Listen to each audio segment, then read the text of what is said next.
Nagkanda buhol-buhol ang daloy ng trapiko dito sa westbound lane ng Commonwealth Avenue, Barangay Tandangsora, Quezon City, nang humambalang sa kalye ang cement mixer na ito na pag-aari ng San Jose Builders matapos tumagilid sa dulong bahagi ng flyover.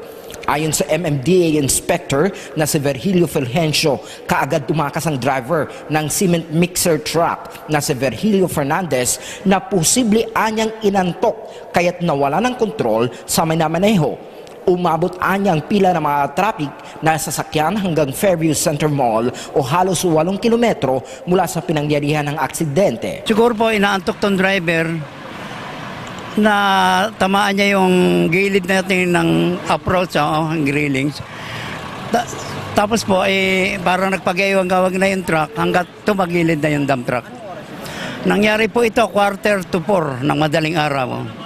Samantala, ayon naman sa kinatawan ng San Jose Builders na si Engineer Chari Cudilla, hindi na nila makakontak ang driver na si Virgilio Fernandez dala marahil sa takot sa kanyang pananagutan.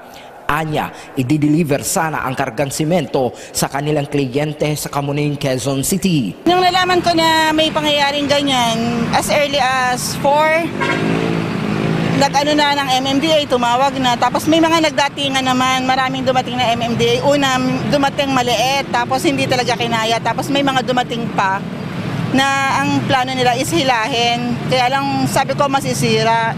Ngayon, tsaka palang nung hindi nila talaga kaya, nag-decide na ako na kumuha na lang ng rental na crane para hindi na mas humaba. Kwento naman ng Raymond Refuego, ang site coordinator at sakay ng cement mixer truck, pumutok ang gulong ng kanilang sasakyan kaya't natarantang driver dahilan para ito ay tumakas. Actually, pag-alis namin sa RMC Montalban, okay pa ang takbo namin nakarating kami ng Litex, naka-U-turn kami ng Litex, nakarating kami ng Evergotesco. Pagdating dito sa may stoplight ng Tandangsora, pag-arangkada namin, hindi namin ina-expect na biglang pumutok yung gulong. So pagputok ng gulong, ninervous yung driver. So kinabig niya sa kaliwa, so hindi na kaya, tumaob. Kasi yung driver ninervous na rin. After ng incident, nakababa kami ng sasakyan, nawala na siya. Parang nag-report na siya sa opisina namin. Aabot naman sa mahigit 300,000 piso ang financial loss o lugi sa panig ng San Jose Builders habang sandamakmak na perwisyo naman ang inabot ng mga motorista.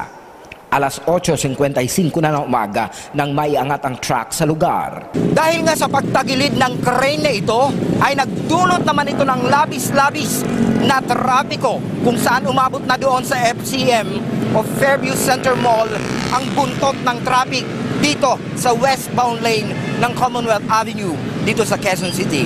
Ricky Brosas, Radyo Inquirer, 990 Bayan nagtatanong, mamamayang nag-uusisa.